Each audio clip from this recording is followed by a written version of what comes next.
ucapan Mustafa, Nadia masuk ke dalam mobilnya dan melaju pergi. Saat malam hari tiba, Mustafa melihat Raja sedang duduk sendiri di pinggir kolam renang yang ada di rumahnya.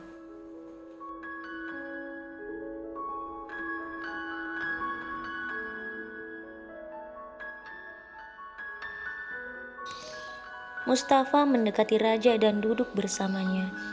Raja melihat Mustafa lalu berkata, "Ada apa?" Mustafa berkata, "Aku merindukan momen seperti ini. Ngopi, ngobrol, bercanda. Bahkan sepertinya aku sudah lupa kapan terakhir kita melakukan itu."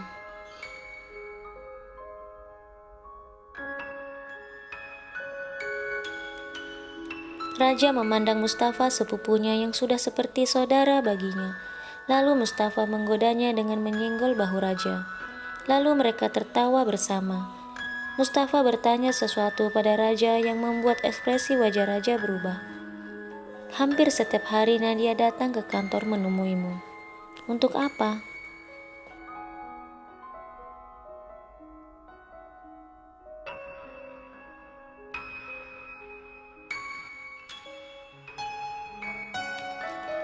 Raja melihat Mustafa dan berkata, "Itu bukan urusanmu." Mustafa berkata, "Aku tahu itu bukan urusanku. Tapi sebagai sepupumu aku peduli. Pikirkan bagaimana perasaan Sania jika dia tahu hal ini."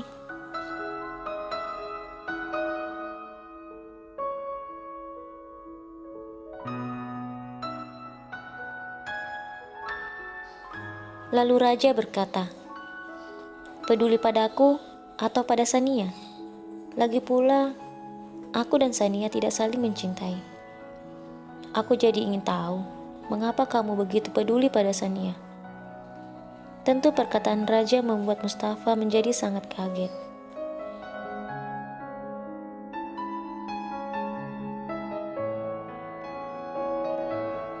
Mustafa berkata, "Apa maksudmu, Raja?" Namun pertanyaan Mustafa tidak dihiraukan oleh Raja. Raja berkata, "Sudahlah, aku tidak ingin berdebat denganmu."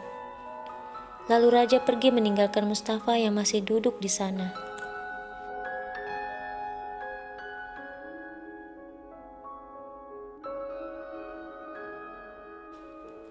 Ketika masuk ke dalam kamar, Raja melihat Sania baru saja selesai sholat Isya. Sania berkata sambil melipat mukenanya, "Kamu tidak sholat?" Raja merebahkan badannya di atas kasur dan berkata, "Aku sudah sholat di masjid." Lalu Sania kembali berkata, "Aku ambilkan makan ya?" Raja bangun dan berkata, "Tidak perlu, aku masih kenyang."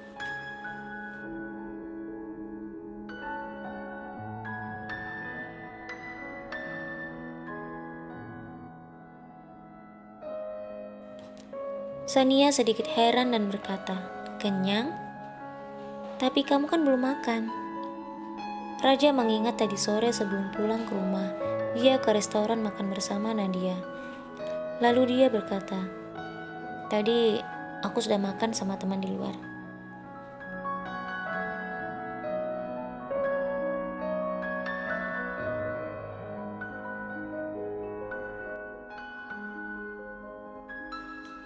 Sania tersenyum lalu berkata, "Ya sudah, kalau begitu aku ke kamar ayah dan ibu dulu ya.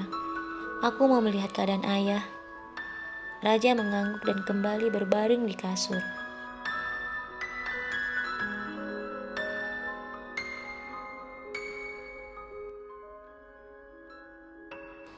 Saat Sania kembali ke kamar, Sania melihat Raja sudah tertidur dengan pulas. Sania pun hendak tidur. Saat dia mau mengambil bantal, telepon Raja berdering. Namun belum sempat Sania melihatnya, telepon itu sudah tidak berdering lagi. Tidak lama kemudian, sebuah pesan masuk dan tanpa sengaja Sania membaca pesan itu.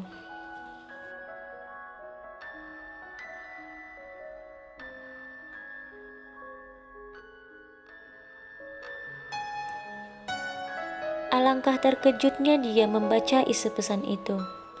"Sayang, kamu sudah tidur belum? Baru saja bertemu, tetapi aku sudah kangen. Sayang, kamu pakai pelet apa sih? Sampai-sampai aku tidak bisa jauh dari kamu.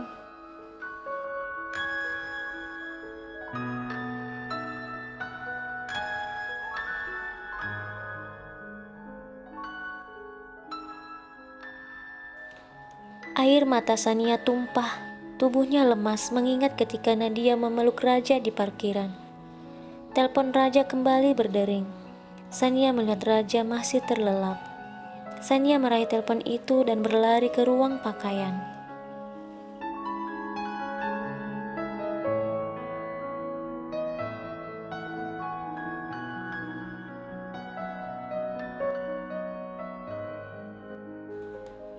Sania berusaha menguatkan hatinya.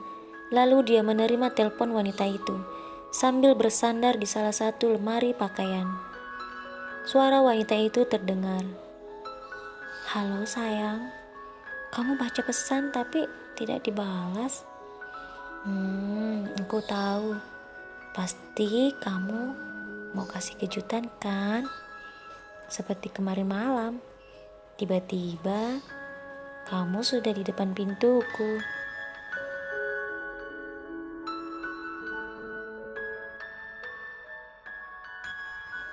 Sania berusaha membendung air matanya, bahkan dia menutup mulutnya agar suara tangisnya tidak terdengar oleh Nadia.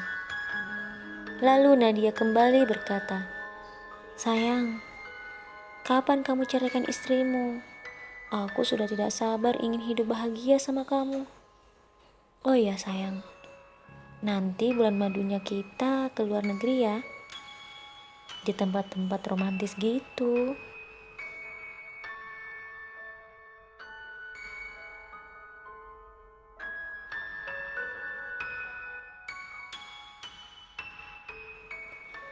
Kali ini Sania benar-benar tak sanggup. Dia menutup telepon itu. Seketika dia terduduk di lantai sambil menangis. Hatinya hancur. Harapannya mendapatkan cinta Raja seakan sudah tidak ada lagi.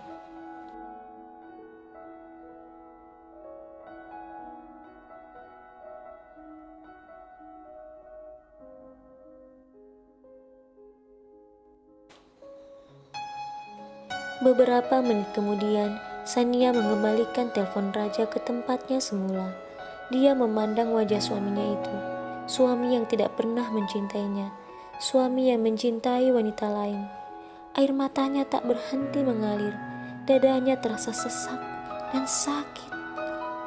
Lalu dia berlari keluar.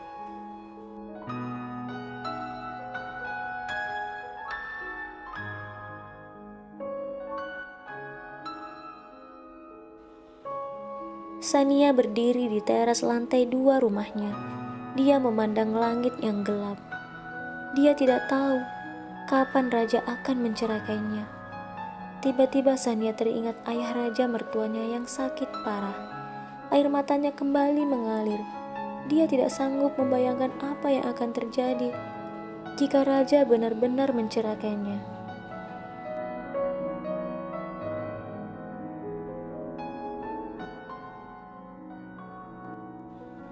Mustafa keluar dari kamarnya. Tanpa sengaja dia melihat Sania sedang berdiri di sana. Mustafa menghampirinya dan berkata, "Loh, kok belum tidur?" Sania terkejut. Lalu dia menghapus air matanya. Mustafa terlihat kaget melihat Sania menangis. "Ada apa Sania? Kenapa kamu menangis?"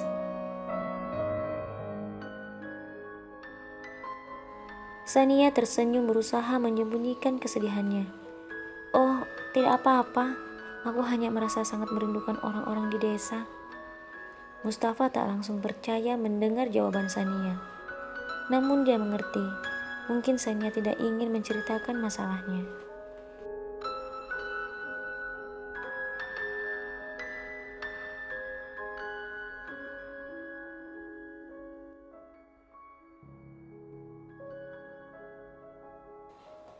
Mustafa berusaha menghibur Sania. "Oh begitu. Ya sudah, tidak usah menangis lagi. Nanti manisnya luntur. dan hilang terbawa air mata. Besok, minta diantar raja saja ke desa menemui mereka.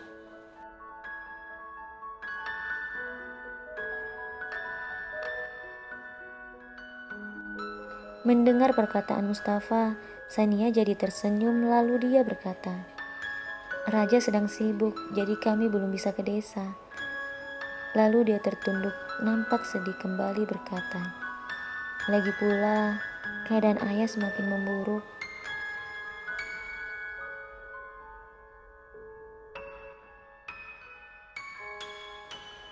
Mustafa mengangguk sambil berkata dalam hati, "Tega sekali raja menyakiti gadis seperti Sania. Gadis yang polos dan sangat baik. Nadia mungkin mencintainya, tetapi belum tentu Nadia bisa mencintai ayah dan ibu seperti Sania."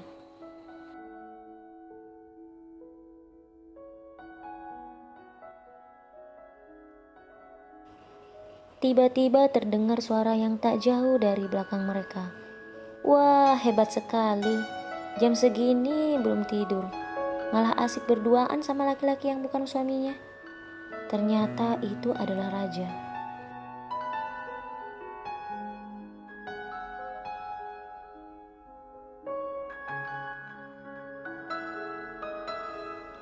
Mustafa dan Sania membalikkan badan mereka menghadap raja. Mustafa berkata, "Maaf raja, tadi aku melihat Sania berdiri di sini sendirian.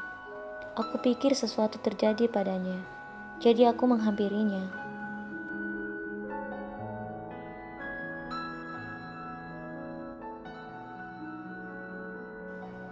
Raja maju dan meraih tangan Sania. Dia memandang Mustafa dengan tajam, lalu menarik tangan Sania membawanya ke kamar. Saat di kamar, raja berkata, "Apa kamu tidak punya malu? Malam-malam berduaan dengan laki-laki yang bukan suamimu." Sania berusaha meyakinkan suaminya, "Kami tidak melakukan apapun. Ini tidak seperti yang kamu bayangkan."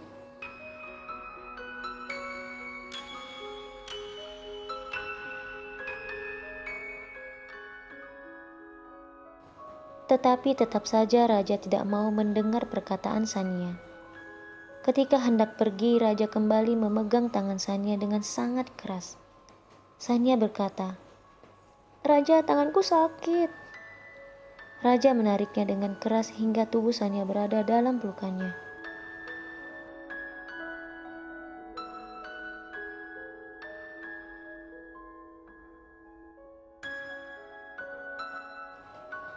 Wajah raja terlihat begitu dekat dengan wajah Sania. Raja hendak mencium bibir Sania, namun Sania mendorong tubuh raja. Tetapi dengan cepat raja menarik kembali tangan Sania. Hingga saat ini raja memeluk Sania dari belakang. Raja berkata, "Kita memang tidak saling mencintai, tetapi kita kan suami istri yang sah. Sayang sekali jika..." Perkataan raja belum selesai. Sania berlari menjauhinya.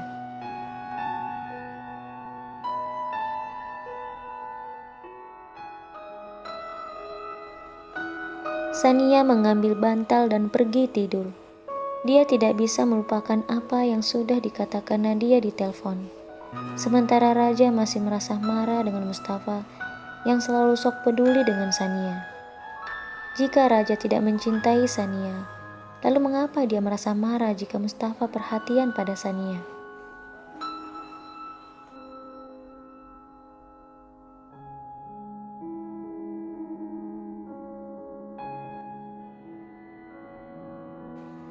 Beberapa hari kemudian saat Sania sedang berjalan di pinggir kolam renang, tiba-tiba dia terjatuh ke kolam karena licin. Ibu raja yang kebetulan lewat melihat Sania terjatuh, sontak berteriak sehingga hampir semua orang datang melihat Sania.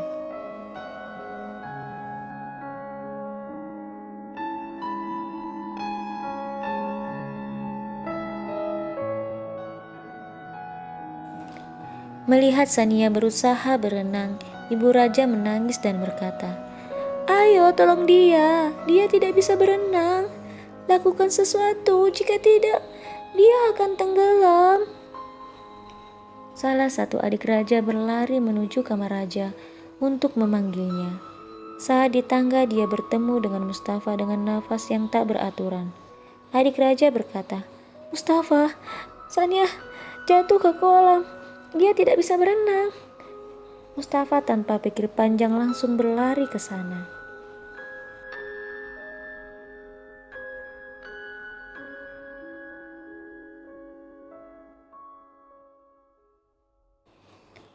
Di kamar raja sedang berbicara dengan Nadia lewat telepon.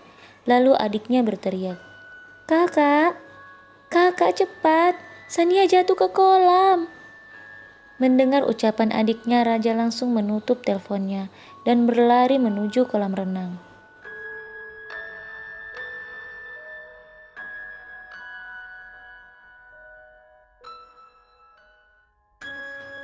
Tetapi alangkah terkejutnya dia ketika dia tiba di kolam renang itu.